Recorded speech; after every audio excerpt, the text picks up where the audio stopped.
चलें तायाबू। रुको जायशा, बिल्कुल ठीक कह रही है ये मॉम। जोहा को भी बाबा का ख्याल रखना चाहिए, इस तरह ये भी अटैच हो जाएगी बाबा के साथ। और जोहा, तुम भी बाबा से क्लोज होने के लिए उनका ख्याल रखो, उनकी रिस्पॉन्सिबिलिटी लो, और कुछ नहीं तो कम से कम उनकी मेडिसिन उनको टाइम पर दे ही सकती हो।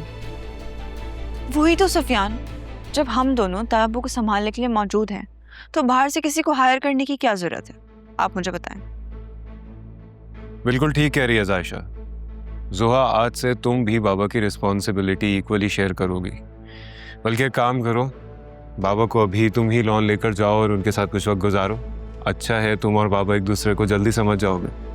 अगर तुम ये करोगी ना जोहा, तो सफियान के दिल में तुम्हारी अहमियत और बढ़ जाएगी।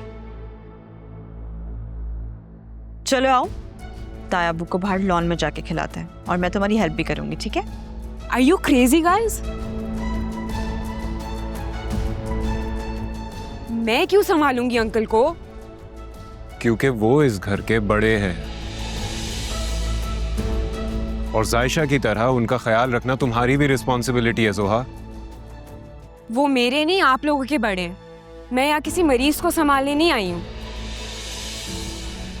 ये काम जायशा पे ही सूट करता है और वही करेगी। मेरे ऐसे कोई शौक नहीं है। ठीक है, अगर तुम्हें बाबा की रिस्पॉन्सिबिलिटी नहीं उठानी तो तुम्हें कोई फोर्स नहीं करेगा।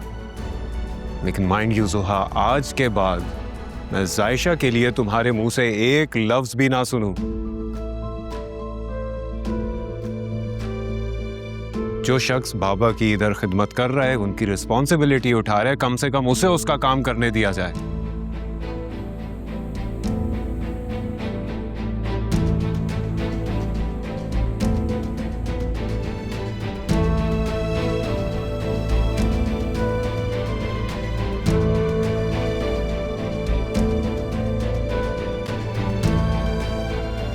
क्या करते हो सुफियान?